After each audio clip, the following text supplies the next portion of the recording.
ಗಣಪತಿ ಶಾರದಾ ಗುರುಭ್ಯೋ ನಮಃ.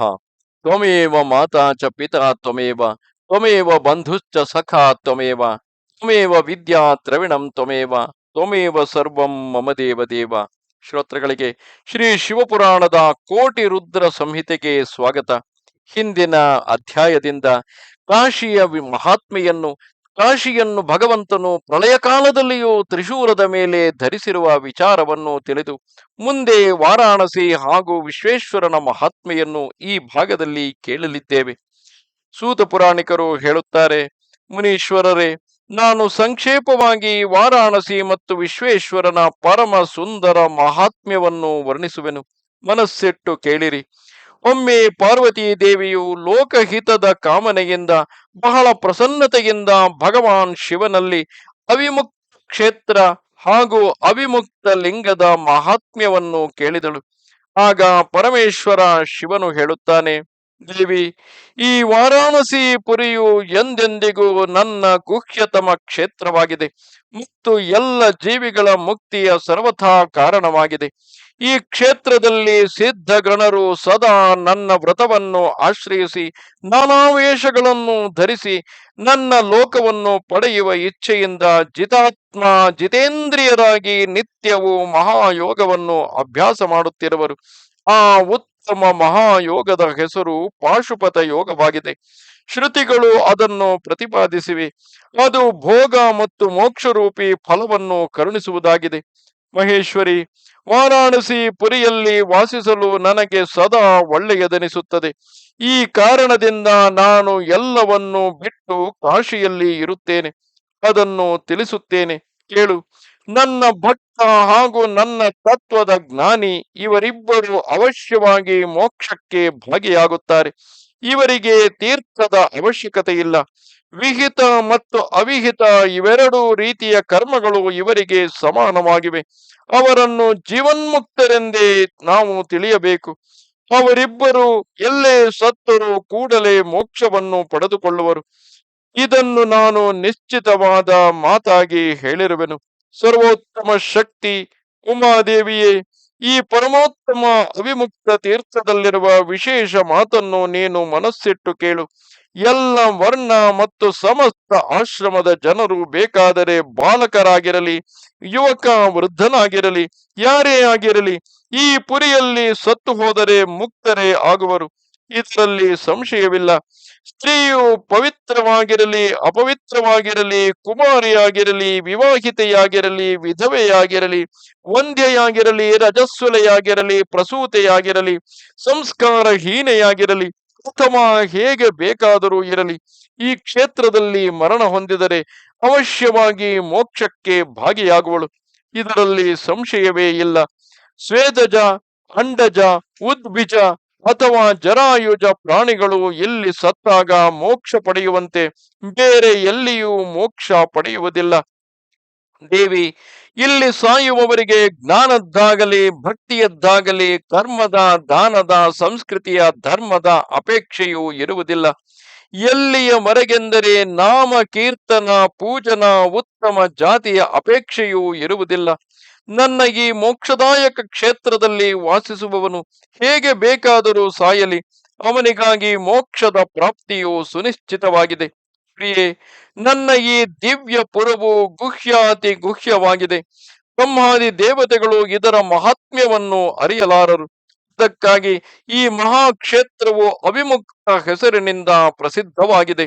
ಏಕೆಂದರೆ ನೈಮಿಷಾದಿ ಎಲ್ಲ ತೀರ್ಥಗಳಿಂದ ಇದು ಶ್ರೇಷ್ಠವಾಗಿದೆ. ಇದು ಸತ್ತ ಮೇಲೆ ಮೋಕ್ಷವನ್ನು ಕೊಡುವುದಾಗಿದೆ. ಧರ್ಮದ ಸಾರ ಸತ್ಯವಾಗಿದೆ. ಮೋಕ್ಷದ ಸಾರ ಸಮತೆಯಾಗಿದೆ. ಸಮಸ್ತ ಕ್ಷೇತ್ರಗಳ ಮತ್ತು ತೀರ್ಥಗಳ ಸಾರ ಈ ಅವಿಮುಕ್ತ ತೀರ್ಥ ಕಾಶಿಯಾಗಿದೆ. ಹೀಗೆ ವಿದ್ವಾಂಸರ ಮಾನ್ಯತೆಯಾಗಿದೆ.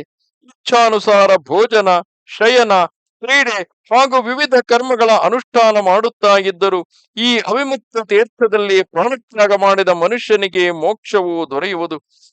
ವಿಷಯಗಳಲ್ಲಿ ಆಸಕ್ತ ಚಿತ್ತವುಳ್ಳವನು, ಧರ್ಮದ ರುಚಿಯನ್ನು ತ್ಯಜಿಸಿದವನು ಕೂಡ ಈ ಕ್ಷೇತ್ರದಲ್ಲಿ ಮರಣ ಹೊಂದಿದರೆ ಪುನಃ ಸಂಸಾರದ ಬಂಧನದಲ್ಲಿ ಬೀಳುವುದಿಲ್ಲ. ಆಗಿರುವಾಗ ಮಮತಾರಹಿತ ಧೀರ ಸತ್ವಗುಣಿ ದಂಭಹೀನ ಕರ್ಮಕುಶಲ ಕರ್ತೃತ್ವದ ಅಭಿಮಾನದಿಂದ ರಹಿತನಾದ ಕಾರಣ ಯಾವುದೇ ಕರ್ಮವನ್ನು ಮಾಡದಿರುವವರ ಮಾತಾದರೂ ಏನಿದೆ, ಅವರೆಲ್ಲರೂ ನನ್ನಲ್ಲೇ ಸ್ಥಿರರಾಗಿರುವರು. ಈ ಕಾಶಿಪುರಿಯಲ್ಲಿ ಶಿವಭಕ್ತರ ಮೂಲಕ ಅನೇಕ ಶಿವಲಿಂಗಗಳು ಸ್ಥಾಪಿತವಾಗಿವೆ. ಪಾರ್ವತಿ, ಅವೆಲ್ಲವೂ ಸಂಪೂರ್ಣ ಅಭೀಷ್ಟಗಳನ್ನು ಕೊಡುವ ಮತ್ತು ಮೋಕ್ಷದಾಯಕವಾಗಿವೆ. 4 ದಿಕ್ಕುಗಳಲ್ಲಿ 5 ಗಾವುದ ಹರಡಿಕೊಂಡಿರುವ ಈ ಕ್ಷೇತ್ರವು ಅವಿಮುಕ್ತ ಎಂದು ಹೇಳಲಾಗಿದೆ.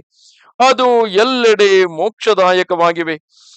ಜೀವಿಗೆ ಮರಣಕಾಲದಲ್ಲಿ ಈ ಕ್ಷೇತ್ರವು ದೊರಕಿದರೆ ಅವನಿಗೆ ಅವಶ್ಯವಾಗಿ ಮೋಕ್ಷದ ಪ್ರಾಪ್ತಿಯಾಗುತ್ತದೆ. ನಿಷ್ಪಾಪ ಮನುಷ್ಯನು ಕಾಶಿಯಲ್ಲಿ ಸತ್ತರೆ ತತ್ಕಾಲದಲ್ಲೇ ಮೋಕ್ಷಕ್ಕೆ ಹೋಗುವನು ಮತ್ತು ಪಾಪಿ ಮನುಷ್ಯನು ಸತ್ತರೆ ಕಾಯ ವ್ಯೂಹಗಳನ್ನು ಪಡೆಯುತ್ತಾನೆ. ಅವನು ಮೊದಲಿಗೆ ಯಾತನೆಯನ್ನು ಅನುಭವಿಸಿ ಕೊನೆಗೆ ಮೋಕ್ಷವನ್ನು ಪಡೆದುಕೊಳ್ಳುವನು. ಸುಂದರಿ, ಈ ಅವಿಮುಕ್ತ ಕ್ಷೇತ್ರದಲ್ಲಿ ಪಾಪವನ್ನು ಮಾಡುವವನು ಸಾವಿರಾರು ವರ್ಷಗಳವರೆಗೆ ಭೈರವಿ ಯಾತನೆಯನ್ನು ಪಡೆದು ಪಾಪದ ಫಲವನ್ನು ಭೋಗಿಸಿದ ಬಳಿಕವೇ ಮೋಕ್ಷವನ್ನು ಪಡೆಯುವನು. ಶತಕೋಟಿ ಕಲ್ಪಗಳಲ್ಲಿಯೂ ತಾನು ಮಾಡಿದ ಕರ್ಮಗಳ ಕ್ಷಯವಾಗುವುದಿಲ್ಲ. ಜೀವನಿಗೆ ತಾನು ಮಾಡಿದ ಶುಭಾಶುಭ ಕರ್ಮಗಳ ಫಲವನ್ನು ಅವಶ್ಯವಾಗಿ ಭೋಗಿಸಬೇಕಾಗುತ್ತದೆ. ಕೇವಲ ಅಶುಭ ಕರ್ಮವು ನರಕವನ್ನು ಕೊಡುವುದು, ಕೇವಲ ಶುಭ ಕರ್ಮವು ಸ್ವರ್ಗವನ್ನು ದೊರಕಿಸಿಕೊಡುವುದು. ಶುಭ ಮತ್ತು ಅಶುಭ 2 ಕರ್ಮಗಳಿಂದ ಮನುಷ್ಯ ಯೋನಿಯ ಪ್ರಾಪ್ತಿ ಎಂದು ಹೇಳಲಾಗಿದೆ. ಅಶುಭ ಕರ್ಮವು ಕಡಿಮೆ ಮತ್ತು ಶುಭ ಕರ್ಮವು ಹೆಚ್ಚು ಇದ್ದಾಗ ಉತ್ತಮ ಜನ್ಮವು ಪ್ರಾಪ್ತವಾಗುತ್ತದೆ. ಶುಭ ಕರ್ಮವು ಕಡಿಮೆ ಹಾಗೂ ಅಶುಭ ಕರ್ಮವು ಹೆಚ್ಚಾದಾಗ ಅಧಮ ಜನ್ಮದ ಪ್ರಾಪ್ತಿಯಾಗುತ್ತದೆ. ಪಾರ್ವತಿಯೇ, ಶುಭ ಮತ್ತು ಅಶುಭ 2 ಕರ್ಮಗಳ ಕ್ಷಯವಾದಾಗ ಜೀವಿಗೆ ನಿಜವಾದ ಮೋಕ್ಷ ಪ್ರಾಪ್ತವಾಗುತ್ತದೆ. ಯಾರಾದರೂ ಹಿಂದಿನ ಜನ್ಮದಲ್ಲಿ ಆದರದಿಂದ ಕಾಶಿಯನ್ನು ದರ್ಶಿಸಿದ್ದರೆ ಅವನಿಗೆ ಕಾಶಿಗೆ ತಲುಪಿ ಮೃತ್ಯುವಿನ ಪ್ರಾಪ್ತಿಯಾಗುತ್ತದೆ. ಕಾಶಿಗೆ ಹೋಗಿ ಗಂಗಾ ಸ್ನಾನ ಮಾಡುವವನ ಕ್ರಿಯಮಾಣ ಮತ್ತು ಸಂಚಿತ ಕರ್ಮಗಳು ನಾಶವಾಗಿ ಹೋಗುತ್ತವೆ. ಆದರೆ ಪ್ರಾರಬ್ಧ ಕರ್ಮವು ಭೋಗಿಸದೆ ನಾಶವಾಗುವುದಿಲ್ಲ. ಇದು ನಿಶ್ಚಯವಾದುದು. ಕಾಶಿಯಲ್ಲಿ ಮುಕ್ತಿಯಾದವನ ಪ್ರಾರಬ್ಧ ಕರ್ಮವು ಕ್ಷಯವಾಗಿ ಹೋಗುತ್ತದೆ. ಪ್ರಿಯೇ, ಒಬ್ಬ ಬ್ರಾಹ್ಮಣನಿಗಾದರೂ ಕಾಶಿವಾಸವನ್ನು ಏರ್ಪಡಿಸಿದವನಿಗೆ ಸ್ವಯಂ ಕಾಶಿವಾಸದ ಅವಕಾಶ ದೊರೆತು ಮೋಕ್ಷ ಲಾಭವು ದೊರೆಯುವುದು. ಸೂತ ಪುರಾಣಿಕರು ಹೇಳುತ್ತಾರೆ, ಮುನಿವರಿಯರೇ, ಹೀಗೆ ಕಾಶಿಯ ಮತ್ತು ವಿಶ್ವೇಶ್ವರ ಲಿಂಗದ ಪ್ರಸಿದ್ಧ ಮಹಾತ್ಮ್ಯವನ್ನು ಹೇಳಲಾಯಿತು. ಇದು ಸತ್ಪುರುಷರಿಗೆ ಭೋಗ ಮತ್ತು ಮೋಕ್ಷಗಳನ್ನು ಕರುಣಿಸುವಂತಹದು. ಇನ್ನು ಮುಂದೆ ನಾನು ತ್ರ್ಯಂಬಕವೆಂಬ ಜ್ಯೋತಿರ್ಲಿಂಗದ ಮಹಾತ್ಮ್ಯವನ್ನು ಹೇಳುವೆನು. ಅದನ್ನು ಕೇಳಿ ಮನುಷ್ಯನು ತತ್ಕ್ಷಣ ಸಮಸ್ತ ಪಾಪಗಳಿಂದ ಮುಕ್ತನಾಗುವನು. ಶೀಘ್ರದಲ್ಲಿಯೇ ನಾವು ಸ್ಕಾಂದ ಪುರಾಣದ ಸರಣಿಯ ಕೆಳಗೆ ಕಾಶಿ ಖಂಡದ ಭಾಗದಲ್ಲಿ ಸುಮಾರು 100 ಅಧ್ಯಾಯಗಳಿಂದ ಕೂಡಿದ ಕಾಶಿಯ ಮಹಾತ್ಮೆಯನ್ನು ವರ್ಣಿಸಲಿರುವೆವು. ದಯವಿಟ್ಟು ನಿರೀಕ್ಷಿಸಿ. ನಮಸ್ತೆ ಶಾರದೆ ದೇವಿ ಕಾಶ್ಮೀರ ಪುರವಾಸಿನಿ ತ್ವಾಮಹಂ ಪ್ರಾರ್ಥಯೇ ನಿತ್ಯಂ ವಿದ್ಯಾದಾನಂಚ ದೇಹಿಮೆ.